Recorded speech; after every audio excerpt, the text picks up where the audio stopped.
Citra FM Wonosobo. Saatnya Anda ikuti Dialog Parlemen DPRD Provinsi Jawa Tengah. Ngobrol asik bareng Dewan. Oke, selamat pagi. Apa kabarnya pendengar? Ketemu lagi bersama saya Happy Anita, kita di acara Dialog Parlemen. Dan disiarkan langsung dari 102.8 JFM Semarang dan juga disiarkan Radio Citra FM Wonosobo 98.8. Dan nanti Anda bisa berinteraktif ya untuk bergabung, nanti bisa langsung berkomunikasi dengan narasumber kita. Silakan saja nanti bisa masuk di on air kami di 0856 40 1028. Yang pasti tema kita untuk hari ini mendorong hasil pertanian Jateng Go Internasional. Oke pendengar, pertengahan Agustus lalu Gubernur Jawa Tengah Ganjar Pranowo ini melepas ekspor 20 komoditas unggulan pertanian senilai 400,57 miliar rupiah di Pelabuhan Tanjung Emas Semarang.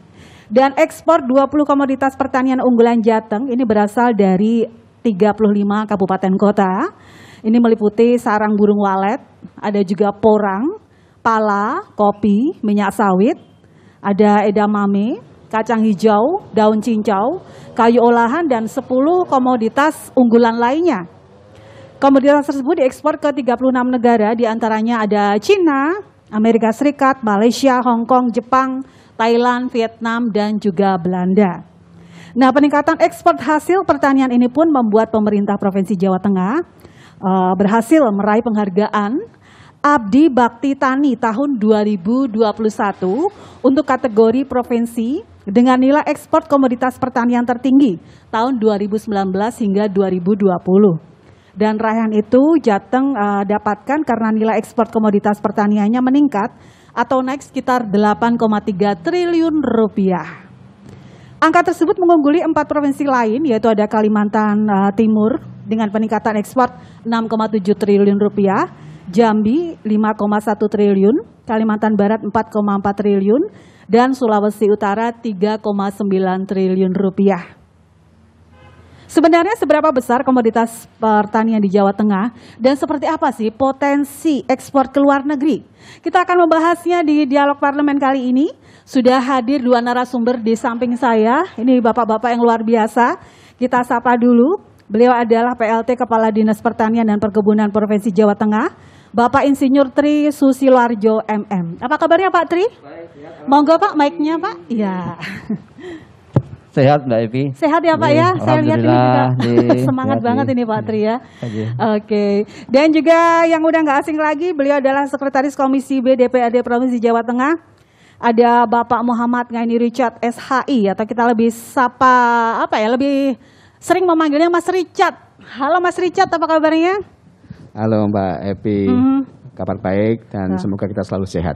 Amin. Dan para pendengar CFM dan Citra FM Wonosobo. Okay. Semoga senantiasa sehat walafiat semuanya. Amin. Karena sehat itu mahal harganya ya. Dan pendengar, kita langsung saja ngobrol bareng Mas Richard dulu ini. Mas Richard, menurut Mas Richard ini, di saat pandemi ini berbagai sektor mengalami kelimpungan dan juga kolaps. Tapi anehnya di sektor pertanian ini justru moncer Mas, ya kan? Nah bagaimana menurut hasil pantauan Mas Richard ini untuk di lapangannya seperti apa nih Mas? Iya, sebagaimana tadi yang Mbak Happy sampaikan.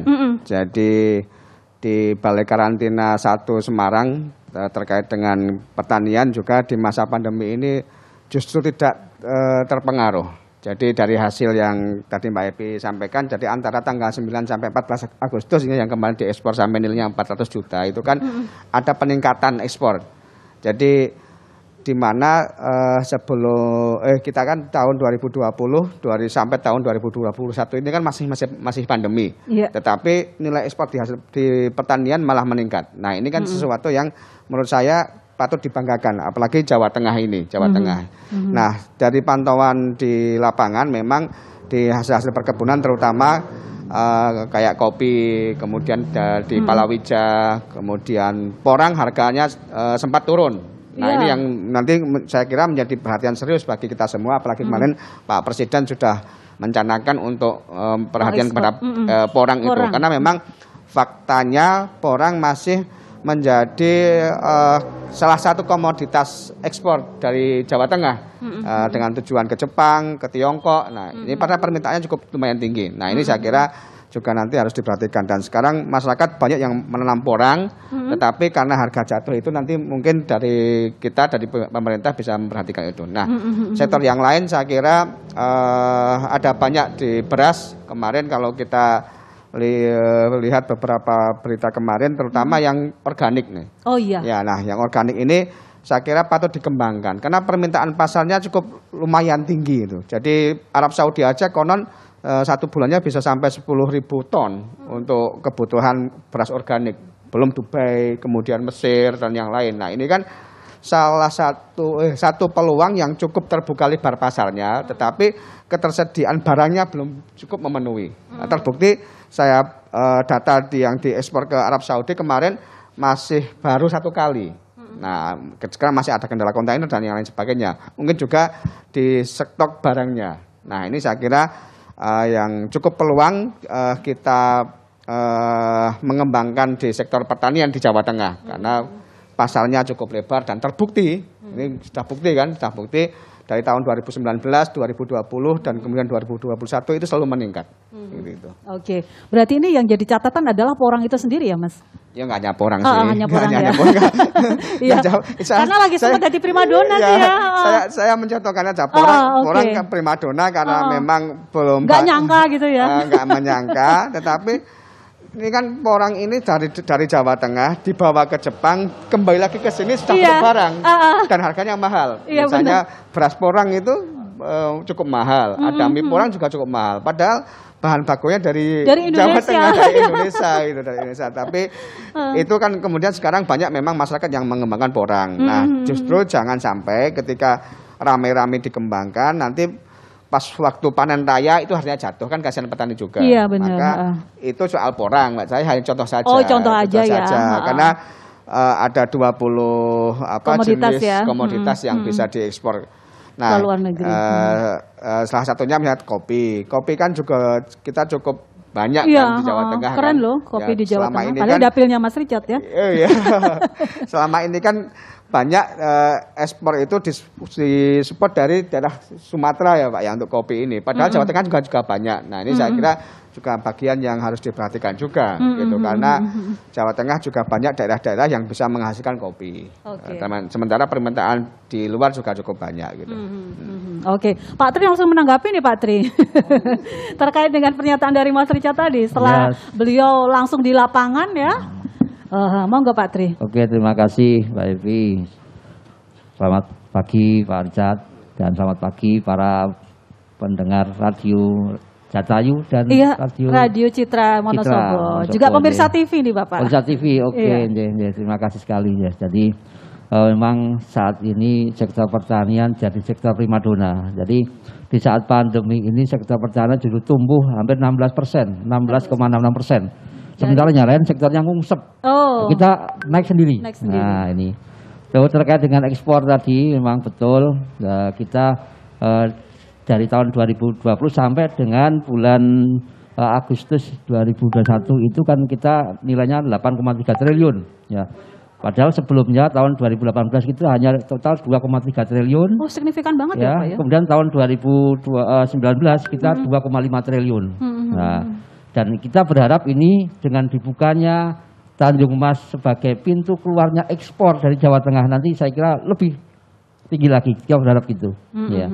Kemudian terkait dengan ekspor tadi benar apa yang disampaikan Pak Richard yang primadona saatnya adalah kopi ya. Kopi itu permintaan luar biasa. Ini ibaratnya kalau permintaannya kopi kalau kita contohnya yang menikmati kopi premium, minum kopi premium itu ibaratnya hanya orang 10.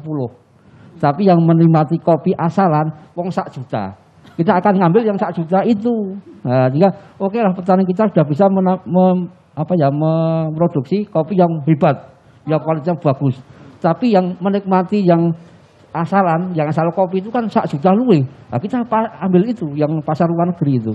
Ya, terutama sekarang tadi sampaikan betul bahwa kalau dulu itu pasar luar negeri hanya didominasi dari pasar di kopi dari Sumatera, kemudian dari di Toraja. Iya, Ya. Toraja. Nah, mulai 2020 ya, itu pasar Middle East, yaitu di daerah Arab, mulai Sudan, Maroko, Mesir, kemudian juga pasar yang lain, ini luar biasa permintaannya. Jadi bulan kemarin itu kita ekspor yang lewat Taman Delta itu hampir 200 ton ke Mesir. Kemudian dari pasar Sudan juga permintaan luar biasa, hampir 200 sampai 500 ton. Kemudian tanggal 13 Agustus kemarin kita juga 13 September ya, 13 September kita mengisi pasar di Kanada yang ditinggalkan oleh Brasil. Oh ya? Kita masuk di Vancouver baru pertama kali kita ekspor 19 ton dengan nilai 2,5 M ya lewat Tanjung Mas. Nah, jadi Brasil tidak bisa mensuplai untuk pasar Vancouver Kanada. Itu kan pusatnya perdagangan dunia dengan Vancouver kan. Nah, itu pasar Brasil tidak bisa masuk. Yang ini kita masuki kesempatan ini ya 19 ton, Mbak Evi. Ya ini. Jawa Tengah ya Pak? Di Jawa Tengah. Nah, ini ya, nanti ada videonya kita anukan ada.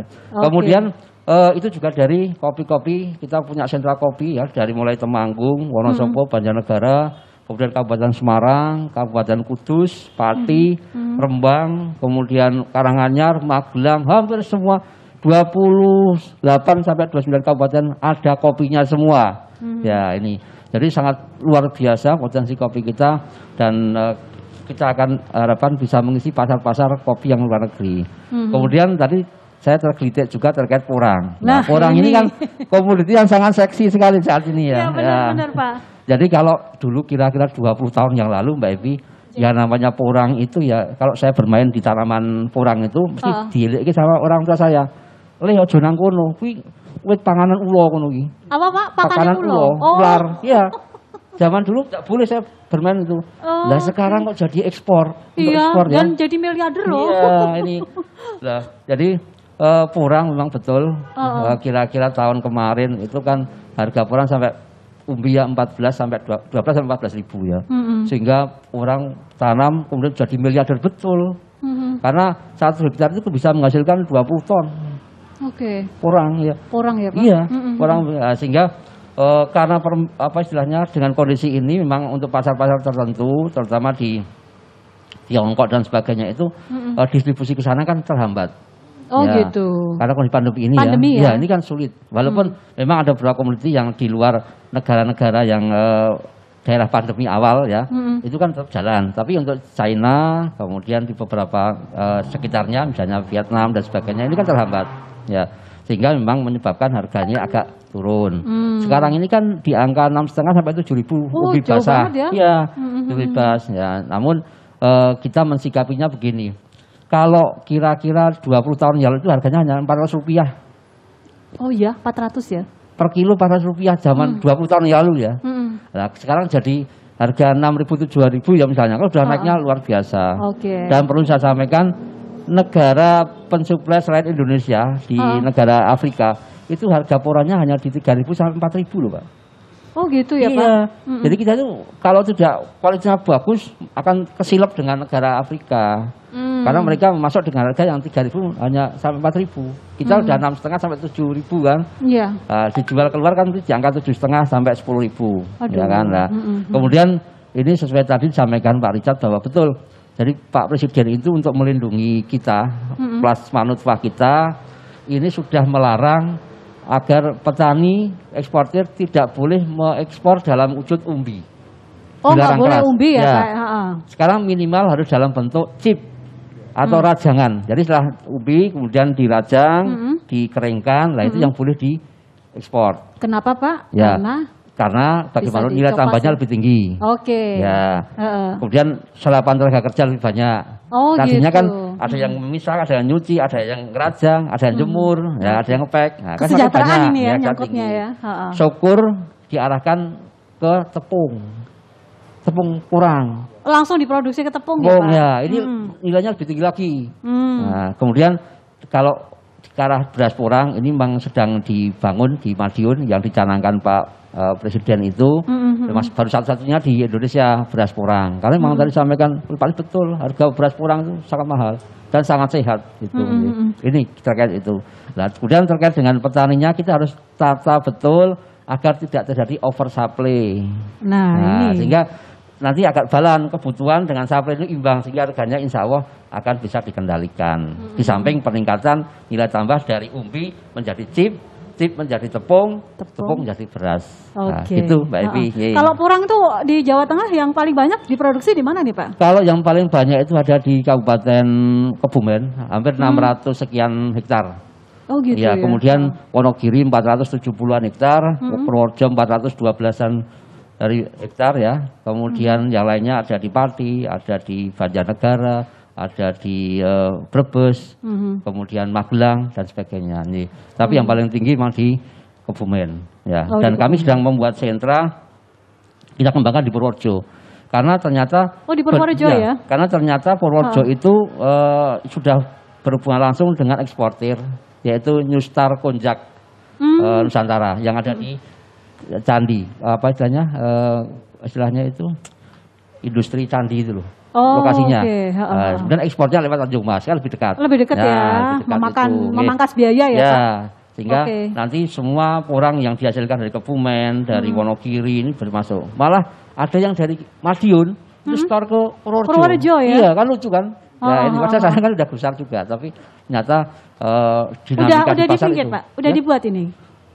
Untuk industri ini kita ngembangkan, jadi ada suatu kelompok tani yang mengembangkan kerjasama dengan eksportir ya. Kita bantu nanti terkait dengan karena tadi sudah arahnya ke chip ya, sehingga kita bantu nanti alat perajangnya, alat pencucinya, kemudian alat rumah untuk pengeringan. Jadi semacam istilahnya rumah yang dari plastik itu, kemudian bawahnya diberi para-para atau lantai dasar yang bisa untuk cuci sehingga kalau hujan tidak kehujanan. Itu pusatnya di Purworejo ya Pak ya. Ini lagi OTW dalam pengembangan atau? Proses. Karena itu dari anggaran yang didok oleh Pak Richard. Dari anggaran perubahan. Harapannya nanti kami berharap di akhir November sudah bisa. November ya. Gimana Mas Richard? Ini ternyata Purworejo nih Mas. Mungkin bisa disambut ini Mas. Iya, makanya Mbak Evi. Jadi kemarin kan porang memang kalau bisa soal porang kan memang yang paling tengah di Madiun. Di Madiun selama ini kan dibawa ke Gresik. Ada yang langsung diekspor lewat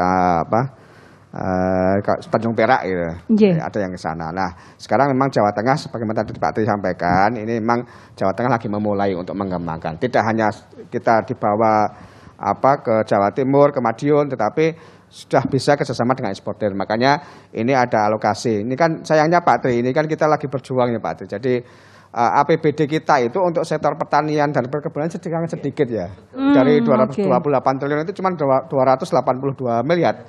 Itu pun harus untuk belanja pegawai, untuk Nah, ini kan gimana kita mau membantu maksimal. Nah, ini kita lagi berjuang ke sana bagaimana untuk memperhatikan masyarakat terutama yang di sektor pertanian ini, terutama karena dengan hasil yang menggembirakan ada ekspor ini, nanti ke depan kita lagi berupaya agar APBD-nya ditingkatkan, tidak hanya 282 miliar tetapi saya kira yang bisa mengcover setidaknya menuju pertanian yang modern Jawa Tengah itu kayak apa, kebutuhannya apa. Nah, ini nanti kita lagi mau ngomong serius sama Dinas Pertanian dan Perkebunan agar memang direncanakan betul sehingga angka APBD yang dikelola nanti di Stanbun itu benar-benar nanti goalnya adalah untuk kesejahteraan masyarakat di Jawa Tengah. Karena ini sudah mengembirakan. Jadi angin segar loh ini ya. Lah makanya akhir November ya. Apalagi di sektor perang tadi di Purworejo mau dikembangkan sentra. Ini kan kebutuhannya kita dibantu dong alat-alat untuk pengeringan, alat pencucian tadi Pak Desa ngendiko, kemudian sudah mau dibantu. Nanti ketika mengarah ke tepung ya bagaimana kemudian nanti kita juga berpikir bagaimana ada hibah membantu kelompok-kelompok tani porang ini untuk juga bisa menghasilkan tepung. Jadi ketika mau diekspor ya sudah dalam bentuk tepung itu tepung harganya lebih mahal lebih tinggi. Gitu. Saya bisa membayangkan ini betapa banyaknya tenaga kerja yang terserap ya. Dari mulai pengirisan, perajangan tadi ya, kemudian pengolahan, pengeringan sampai akhirnya menjadi tepung ya. Ini semoga kesejahteraan rakyat semakin terjamin.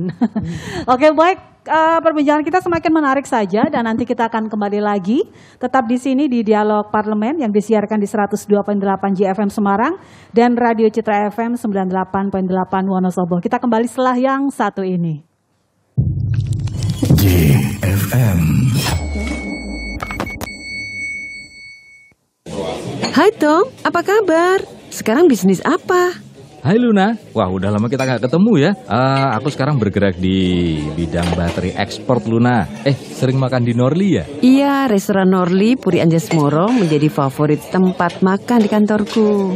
Oh iya, apa itu baterai ekspor? Oke, aku jelasin ya. Boleh banget Tom, sekalian teman-temanku bisa tahu juga. Siapa tahu bermanfaat. Gini Luna, kantorku PT Menyanan Jaya Lestari atau Menyanan Express bergerak di penjualan UPS APC by Schneider Electric, Luminos, genset otomatis tenaga baterai, dan solusi tenaga surya on-grid maupun off-grid. Menyanan Jaya Lestari menjual semua tipe baterai. Ada baterai UPS, baterai lithium, baterai solar panel, baterai sepeda listrik, aki mobil, aki motor, aki AGM, start-stop engine untuk mobil Mercedes juga ada loh Luna. Nah, semua produk bergaransi resmi dan resmi edar di Indonesia. Jadi jangan khawatir, produknya di sini itu original. Wah, bagus nih. Aku ada beberapa project maintenance aki UPS, rumah sakit dan pembangunan rumah sakit dan pabrik baru. Pasti butuh UPS APC. Cocok nih. Wah, cocok nih Luna. Kantormu bisa kerjasama dengan kantorku nih, PT Menyanan Jaya Lestari. Oke, sukses ya Tom. Menyanan Express Puri Anjasmoro, satu lokasi dengan restoran Norli. Jangan salah lokasi ya, Menyanan Express Puri Anjasmoro tidak membuka cabang di tempat lain. Menyanan Express berbadan usaha dengan nama PT Menyanan Jaya Lestari, beralamat di Ruko Puri Anjasmoro H5, nomor 54 Semarang, arah ke PRPP 5 menit dari bandara. Hotline layanan antar pasang aki 024 7667 0880 7667 0880. Hari Minggu dan hari libur buka. Jam buka hingga jam 9 malam. PT Menyanan Jaya Lestari, melayani lebih baik.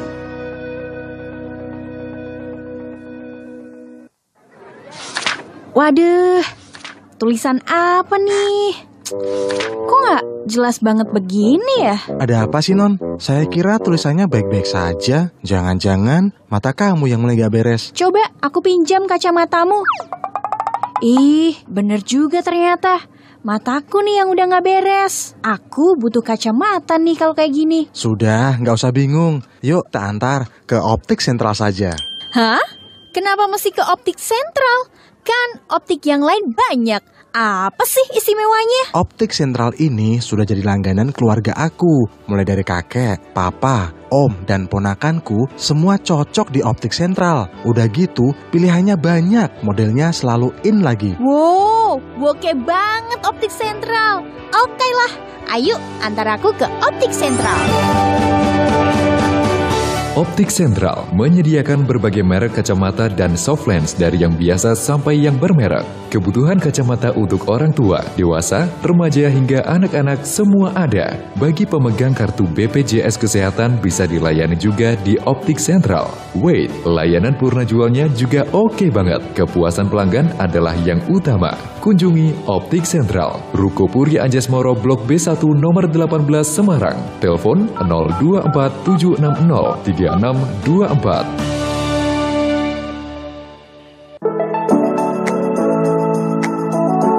Anda masih mengikuti Dialog Parlemen DPRD Provinsi Jawa Tengah.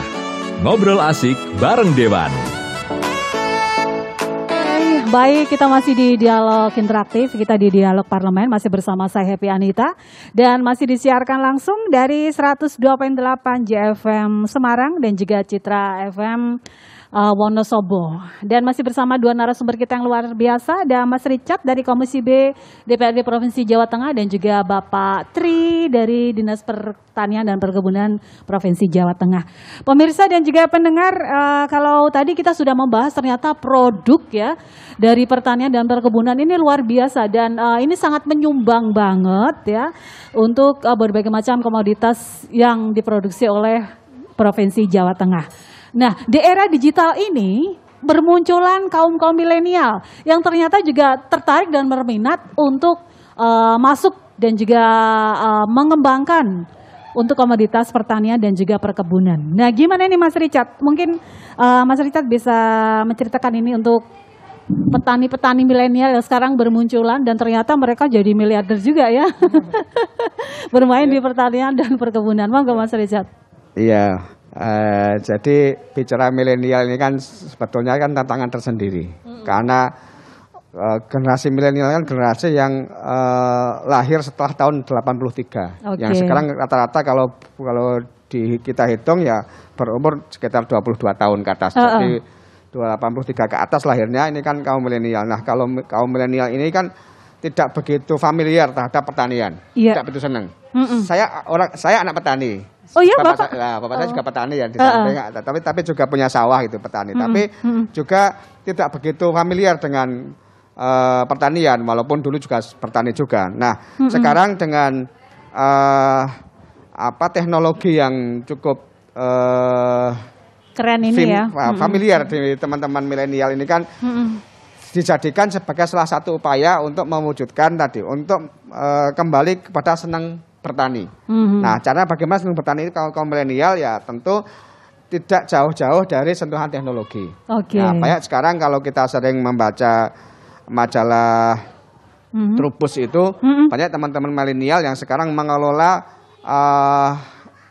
atau bertani, yang sekarang bertani dan hasilnya luar biasa. Kemarin ada yang nanam sayur bahkan dari kamar pun juga bisa dengan sentuhan teknologi gitu. Nah, ini memang kita Jawa Tengah provinsi lagi mendukung juga upaya petani-petani milenial ini untuk senang bertani dan tentu ya karena sektor bertani ini lumayan bagus, maka kita dorong ke sana. Nah, di samping itu saya juga dengan teman-teman ini lagi berupaya untuk mengembangkan tidak hanya milenial tapi petani keren. Petani keren ya. Kalau ada petani milenial berarti ada petani keren nih. Ya. Apa sih bedanya petani milenial dan petani keren nih? Ya, kan keren itu kan dimiliki oleh semua orang gitu. Oh, gitu masuk. Tidak hanya generasi milenial gitu. Nah, petani keren ini kan biasanya persoalan petani itu salah satunya di pupuk gitu. Ya, di pupuk. Nah, ketika bicara soal pupuk ini ada juga subsidi pupuk gitu. Tetapi juga kita tidak banyak mengolah yang pupuk organik. Yang pupuk organik itu yang bisa dihasilkan dari lingkungan sekitar kita. Ada kotoran hewan, ada ada sampah-sampah yang bisa didaur ulang, yang itu bisa dijadikan sebagai pupuk. Nah, kita lagi mengembangkan bersama dengan teman-teman itu bicara soal pertanian yang dari setor pupuknya. Bagaimana membuat pupuk dibuat sendiri. Nah, pupuk dibuat sendiri, kemudian nanti kita untuk petani milenial ini tidak menggantungkan kepada pupuk urea. Gitu. Yang selama ini kadang-kadang waktu mau tanam ada kelangkaan pupuk, pupuk mahal dan lain sebagainya. Makanya kemarin Pak Ketua Komisi B itu mengusulkan agar uang 33 triliun yang digunakan untuk subsidi pupuk itu bisa dicabut atau bisa dipertimbangkan. Diambil malah ya? Daripada untuk subsidi pupuk ini lebih baik untuk subsidi hasil pertaniannya. Jadi digabah di HPP harga pokok penjualan ini HPP-nya ditingkatkan. Jadi kalau bicara soal kesejahteraan tidak pupuknya disubsidi tetapi hasilnya masih rendah. Ini kan sama aja ya, tidak bisa bicara soal kesejahteraan. Tapi kalau mau bicara kesejahteraan ya syukur-syukur subsidi masih, tetapi juga HPP-nya ditingkatkan. Tapi toh kalau nggak bisa ya pilih salah satu. Salah satu misalnya daripada untuk subsidi pupuk ya kita subsidi hasil penjualannya. Ini kan ketika hasilnya bagus maka kita harapkan petani milenial itu akan semakin cinta bertani. Gitu. Nah, yang kedua problem juga di soal pemasarannya. Kalau kita bicara soal pertanian itu kan ada yang namanya Sabta Usaha Tani. Sabta Usaha Tani itu diantaranya adalah bagaimana kita menyediakan bibit yang unggul. Nah, ini kita Komisi B ini lagi akan membuat perda, sekarang masih di Raperda terkait dengan pengembangan mengembangkan balik-balik benih itu. Nah, ketika nanti ada penelitian kayak kemarin kan beberapa waktu lalu ada kabar gembira dari Cina itu, dari Tiongkok, dia bisa ada benih padi yang bisa menghasilkan padi panjangnya 3 meter dan bisa menghasilkan 17 ton ya, Pak, dalam 1 hektar. Ini kan luar biasa. Ya, kalau 17 ton kemudian dikalikan harga gabahnya misalnya 4.200 sudah berapa juta uang yang dihasilkan. Ini kan akan semakin menarik generasi muda untuk bertani daripada semua kerja keluar. Nah, ini bisa. Nah, salah satunya adalah dari bibit yang unggul. Nah, bibit yang unggul ini tentu kita punya balai, Dinas Pertanian punya balai-balai. Nah, bagaimana balai-balai ini disupport maksimal, mohon maaf, minimal dalam setahun bisa melakukan 1 kali penelitian yang itu bisa menghasilkan bibit unggul, misalnya begitu. Yang kedua soal pengolahan tanah gitu. Pengolahan tanahnya ya kalau tanah itu kadar haranya sudah menipis ya bagaimana nanti bisa. Ini nanti tugas dari Dinas Pertanian ini untuk membaca bagaimana mengelola itu.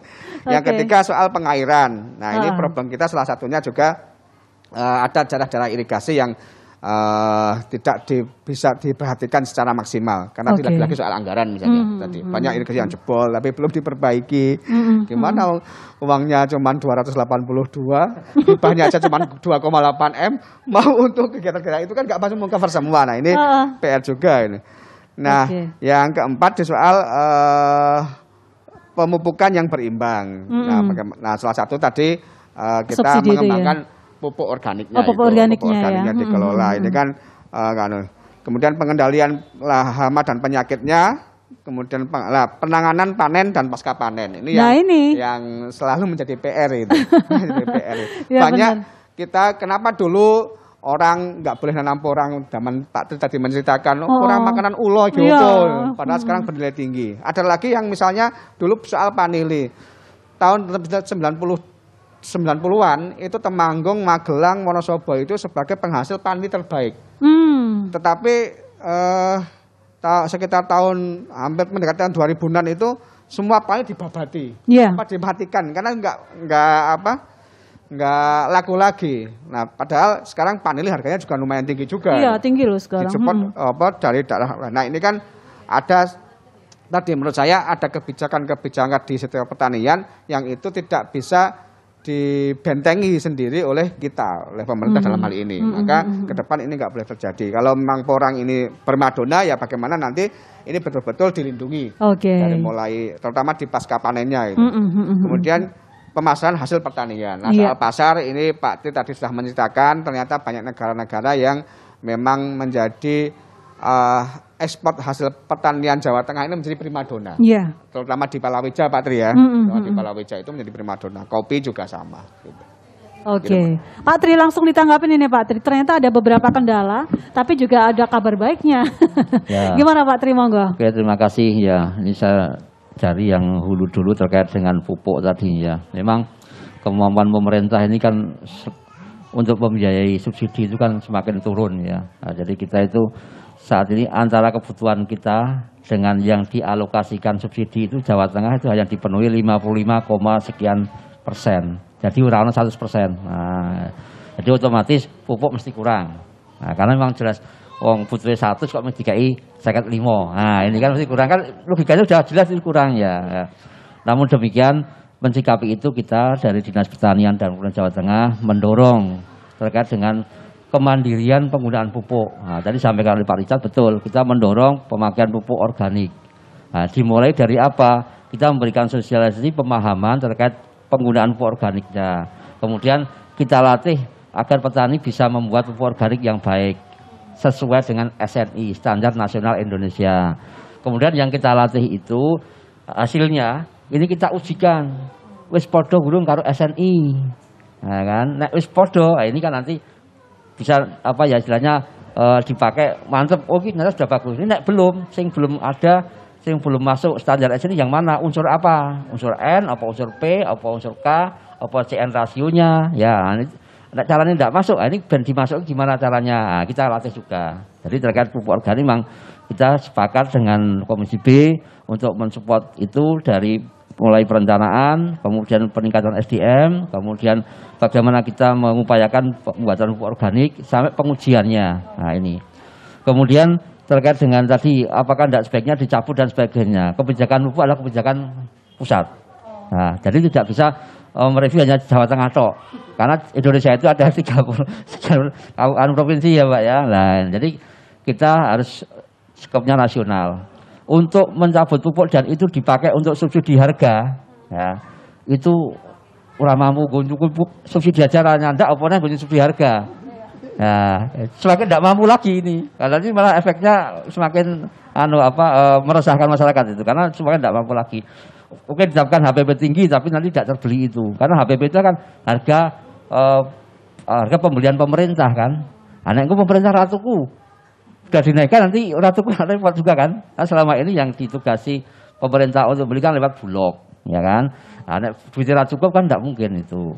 Ini terkait dengan pupuk. Kemudian tadi betul terkait dengan anggaran, memang kita untuk pertanian itu yang pertama kan harus butuh air kan, ya kan, airnya harus ada. Nah, sehingga karena keterbatasan anggaran untuk rehab jaringan irigasi, membuat embung, membuat dam parit itu kan kita sangat terbatas anggarannya. Nah, kita istilahnya mensikapinya bagaimana?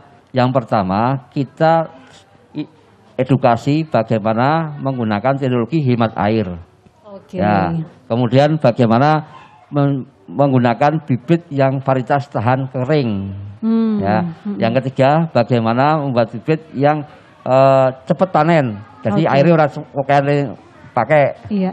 Kemudian yang terakhir bagaimana rasanya enak, ya kan? Nah, itu kan wis tadi semua tercapai, tapi rasanya tidak enak kan, tidak ada yang beli, nanti kasihan petani. Nah, kemudian terkait dengan milenial, jadi saat ini pemerintah terutama Kementerian Pertanian dan di jajaran Pemprov ini sedang mendengungkan namanya jargon atau slogan ya, pertanian harus maju, mandiri dan modern. Nah, modern ya yang penting nih. Ya, modern, maju, mandiri, modern. Nah, ini bagaimana kita menjaring petani-petani muda milenial untuk arah sana. Tadi disampaikan Pak Cicat bahwa petani itu keren. Nah, kalau saya malah tidak gitu karena jargonnya. Bertani itu keren. Bukan siapapun yang mau bertani itu keren. Hebat. Iya. Nah, ini. Jadi secara sekilas itu, Mbak. Jadi terkait dengan ekspor, nah ini petani milenial kita dorong, kita beri ruang agar mereka maju. Bagaimana kita siapkan teman-teman jadi entrepreneur, jadi berjiwa wirausaha yang tinggi di bidang pertanian. Kemudian bagaimana merekrut tenaga muda yang lain ya untuk bisa mau bergabung. Kemudian kita karena tadi harus mandiri, ya, kita upayakan mereka tidak bergantung dari bantuan pemerintah, tapi bagaimana dia mau kemampuan untuk mengakses perbankan lewat KUR. Ya, kita siapkan di jajaran kementerian itu ada 70 triliun untuk yang bisa diakses teman-teman semua itu. Ya. Banyak loh ya. Ya, sebetulnya kan banyak sekali itu. Ya. Kemudian di samping itu kita juga memberikan pelatihan-pelatihan terkait dengan peningkatan produksi, profitabilitas dan kualitas. Ya. Dan yang selanjutnya bagaimana kita melingkan dengan off-taker, calon pembeli, ya, baik itu pasar domestik maupun pasar ekspor. Nah, untuk menambah pasar lagi, kita adakan temu usaha. Jadi biar off-taker ini banyak. Enggak, kalau off-taker banyak kan nanti petani untung kan, bisa kamu mau harga berapa? Sekian, kamu berapa? Nah, yang tinggi yang dikasih kan gitu.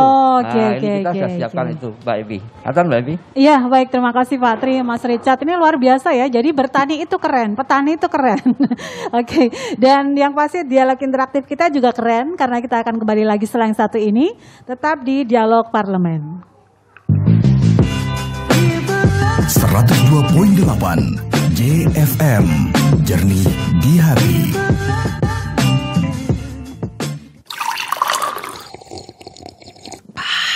Sebuah gere sirup fresh.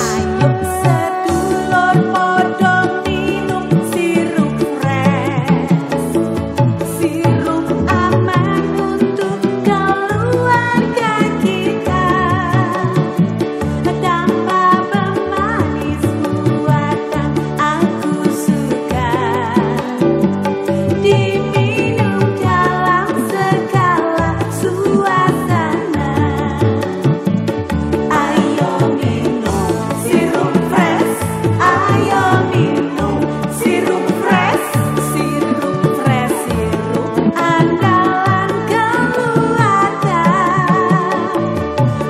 ojo lali sirup fresh, ojo lali sirup fresh, sirup fresh, sirup andalan keluarga. Ojo lali sirup fresh pilihan kita. Fresh, rajanya sirup. Ojo lali loh. 엄마! 카메라 찾았어? 나 줘. 내가 찍을게. Opa, wah ngeselin banget, sumpah. Bucin. Pasti gara-gara drama Korea lagi. Sebel. Kenapa sih emangnya? Ini nih, lagi nonton malah putus-putus. Dari tadi berhenti mulu. Mana pas adegannya nanggung banget pula. Kirain filmnya yang ngeselin. Makanya pasang internet di rumah yang udah pasti-pasti aja. Apa dong? Udah ganti-ganti internet gak ada yang bener perasaan? Tenang. Sekarang kan ada Fiberstream. Streaming film kekinian udah pasti nyaman seharian. Mau nonton seri terbarunya Netflix, drama pelakor hits di View. Oh, nyimak channel favorit di YouTube. Streaming apa aja, bandwidthnya up to 100 Mbps yang pasti wus. Bikin kualitas gambar jadi paling bagus. Nonton TV premium, channelnya lengkap loh. Dijamin anti lag-lag klap. Selama stay at home. Araso. Opa. Fiberstream, internet broadband terbaik buat di rumah. Pasang sekarang, hubungi 024 3000 9595 atau klik fiberstream.net.id. Fiberstream, enjoy your streaming world, powered by G-Media. Kesel banget deh. Kenapa lagi sih? Kan internetnya udah kenceng. Habisnya seriesnya bersambung. Baru ada lagi minggu depan. Yaelah, Samyang kirain apa dah?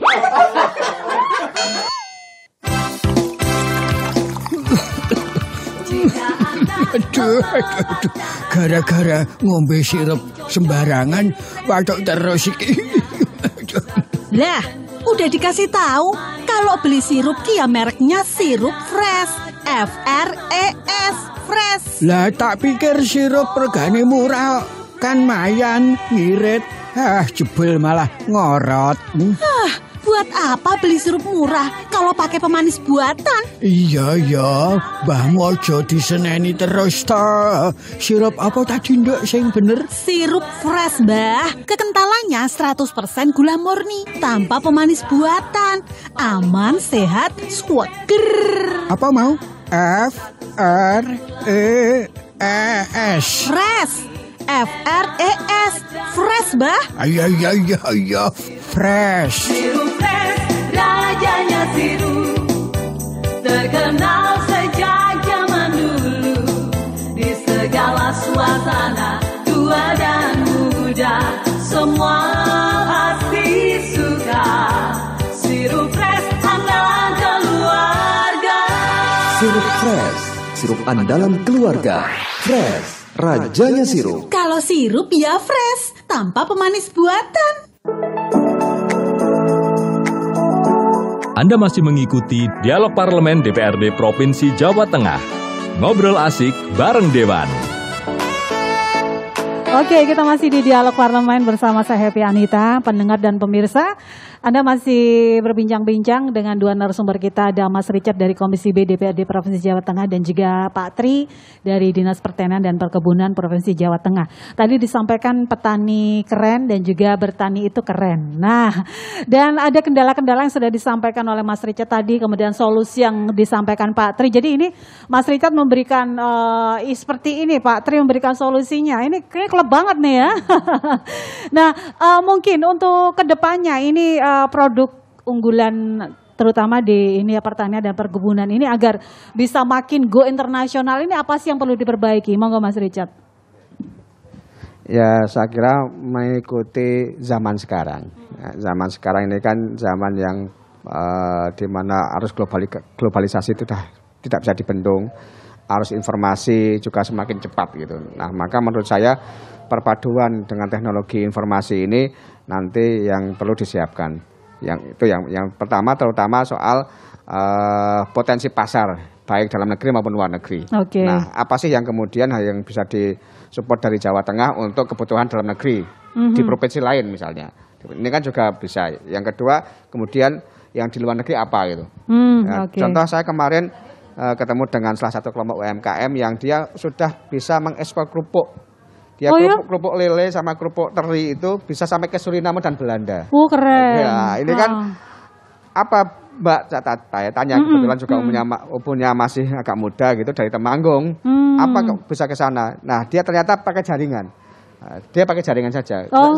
Saya nggak tahu kalau kerupuk saya itu sampai Suriname sampai Belanda, tetapi begitu tahu soal laporannya, kok sampai ke sana gitu. Dia ternyata pakai jaringan. Dengan jaringan yang lain bisa ke sana. Nah, berarti kan bagaimana kita satu memperkuat jaringan. Yang kedua, bagaimana semakin melatih teman-teman yang tadi petani milenial ini untuk semakin canggih dalam berteknologi. Nah, baik teknologi pertanian maupun teknologi pemasarannya. Gitu. Nah, ini kunci dari itu kan kunci soal pemasaran. Kalau peluangnya sudah dibukakan oleh Dinas Pertanian misalnya di luar negeri nanti ke ekspor. Nah, bagaimana kemudian nanti membangun jaringan di Jawa Tengahnya. Sama-sama penghasil misalnya palawija. Taruhlah di mana aja di Jawa Tengah. Nah, ini kalau bisa berjejaring kemudian kebutuhan itu kan bisa terpenuhi. Saya kemarin 15 hari yang lalu saya ngantar salah satu buyer, kebetulan teman saya itu ada permintaan kopi Temanggung ke Mesir gitu. Ke Mesir. Tapi dia permintaannya 80 ton sebulan. Saya baru cari kita hanya mampu 20 ton. Nah, ini lagi negosiasi bisa nggak kemudian permintaan itu tidak harus terpenuhi semuanya, tetapi kita mampu 20 ton dulu. Nah, ini belum ketemu. Tetap minta agar bisa pas kita 80 ton. Nah, ini kan contoh jaring. Iya, keren ya. Nah, kalau itu jaringan jaring teknologinya sudah kan kita tinggal enak aja klik, butuh 80 ton kopi Robusta dari Temanggung. Ini saya penuhi sama ini. Nah, ini kalau sudah tertata, sudah terbentuk jaringan semacam itu dengan memanfaatkan teknologinya kan akan semakin cepat itu terserah. Nah, ini yang PR juga menurut saya untuk yang ketiga di soal tadi soal kontainer yang kemarin sempat dipersoalkan ini. Saya kira juga harus ada jaminan bahwa jaminan soal kemudahan kita berekspor. Nah, tidak hanya barangnya harus biasanya kan soal kesulitan soal kriteria ya, harus dengan kekurang sidik aja biasanya nggak diterima. Nah, saya kira kalau sama-sama memang secara kualitas terpenuhi kenapa tidak gitu. Nah, yang ketiga saya kira kita belum punya database secara maksimal terkait dengan potensi yang ada, total potensi pertanian maupun perkebunan di Jawa Tengah. Contoh misalnya kemarin teman saya di Kebumen itu lagi mau mengembangkan zinc, pohon zinc pohon apa tuh ya yang bisa diekspor sama min. Nah, ini kan sama min juga. Nah, tetapi dia belum aku golek bibitnya ning ndi yo. Bibitnya ning ndi yo. Nah, ini kan juga terus nanti kalau pasar dia punya tetapi mau mengembangkannya itu mau di mana. Ini saya kira hal-hal persoalan-persoalan yang sesungguhnya nanti bisa dipecahkan, bisa menjadi solusi bersama sepanjang memang ada kebijakan yang berkesinambungan satu antara yang lain. Yang kedua ada komunikasi. Komunikasi antar semua pemangku kepentingan dan tentu juga pelaku-pelaku di sektor pertanian. Nah, ini yang nanti juga akan mendorong untuk mempercepat, apalagi pasca pandemi kita harus didorong untuk mempercepat pertumbuhan ekonomi ini. Nah, barangkali itu Mbak saya kira yang iya baik itu ya. Pak Tri langsung ditanggapin ini Pak Tri terkait hal tersebut nih Pak. Jadi apa yang disampaikan Pak Tri betul. Jadi perlu saya sampaikan dalam kegiatan usaha apapun ya itu kita tidak bisa berjalan sendiri. Nah, kita untuk berhasil itu harus kita kolaborasi dengan seluruh stakeholder. Bagaimana sesuai dengan porsinya, sesuai kemenangannya. Nah, jadi itu yang pertama. Kemudian yang kedua terkait dengan ekspor itu kan kaitan dengan barang yang akan diekspor. Nah, kami dari Dinas Pertanian dan Pemerintah Jawa Tengah ini concern terkait bagian menyiapkan terkait produk pertanian yang sesuai dengan standar, sesuai dengan spek, sesuai dengan mutunya, kualitasnya. Kemudian kita juga berharap kontinuitas. Nah, ini yang terjadi bermasalah ini. Kita mutunya bagus, begitu bulan berikutnya nambah lagi ya. Nah, ini bingung. Nah, sehingga tadi biar tidak bingung kita harus membuat suatu pola tanam atau pola produksi yang jelas di Jawa Tengah, sudah kita siapkan. Kemudian tadi kita bimbing dari A sampai Z terkait program ekspor misalnya ya. Kemudian tadi yang disampaikan Pak Richard, tidak ada lagi nanti bayar mintanya berapa, kita hanya mampu benar, tidak ada. Jadi berapapun yang diminta kita harus siapkan bisa. Termasuk kopi tadi. Kopi kan yang menghasilkan tidak hanya Temanggung. Ada di Banjarnegara, Wonosobo, Kabupaten Semarang, kemudian di Kabupaten Brebes, kabupaten lain. Jadi semua sebenarnya tinggal nanti bisa nyengkuyung. Intinya kan gitu. Bagaimana tinggal apa permintaan dari buyer yang jelas spek kayak apa, kemudian dengan tadi kolaborasi, tidak hanya satu kelompok tani atau gapotan, tidak hanya satu kabupaten, mungkin dari beberapa kabupaten. Dan kami sedang mengembangkan brandnya tadi nanti bukan brand Temanggung, bukan brand Kabupaten Semarang, tapi brand Jawa Tengah. Kopi yang keluar itu nanti kopi Jawa Tengah. Oh gitu ya. Tidak ada kopi Temanggung, tidak ada kopi Wonosobo, nah ini keluarnya Jawa Tengah. Sehingga berapapun yang diminta nanti bisa dicukupi karena disupport oleh semua penghasil kopi di kabupaten. Ini harapan kita. Dan kami berharap bahwa kita nanti pertanian yang harus maju, mandiri, modern ini harus kita laksanakan secepatnya. Karena bagaimanapun untuk mengejar efisiensi agar kos produksi kita tidak terlalu banyak, 3 ini harus dilakukan. Ya, maju, mandiri, modern terkait dengan penggunaan alat mesin pertanian. Ya, baik pra sampai pasca panen sampai pengolahan hasil, termasuk pasca panen tadi. Jadi ini harapannya untuk efektivitas, efisiensi, sehingga kos produksi setiap produk pertanian yang dihasilkan bisa ditekan seminim mungkin. Pak Tri luar biasa ini ya. Dan nggak terasa nih kebersamaan kita hampir selesai nih. Mungkin bisa disampaikan ini harapannya secara singkat nih Mas Richard dan juga Pak Tri ke depannya untuk hasil pertanian dan perkebunan di Jawa Tengah. Ya, harapan saya ya tentu kepada para petani, walaupun kadang-kadang petani itu pada mengeluh soal harga, tapi saya kira kalau kita bisa ada peluang-peluang yang berbeda dengan yang selama ini dijalankan, maka insya Allah itu akan bisa sejahtera. Yang kedua, harapan kita semua tentu terutama kepada pemerintah ya teruslah untuk melakukan inovasi pengembangan teknologi pertanian, terutama di soal bibit tadi. Kalau bibit unggul, insya Allah hasil juga akan unggul. Ketika hasil unggul, harga akan unggul, dan ketika semua unggul, petani akan sejahtera, masyarakat Jawa Tengah akan sejahtera. Amin. Pak Tri, monggo harapannya nih Pak.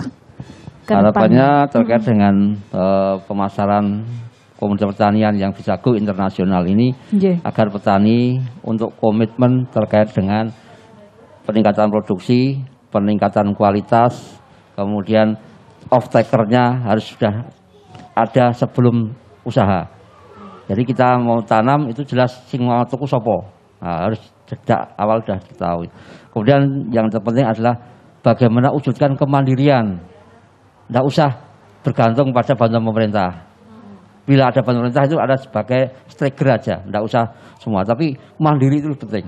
Nah, sehingga harapannya kalau mandiri kan nanti kalau sukses kan lebih bangga daripada kalau dibantu. Nah, sehingga itu lebih itu.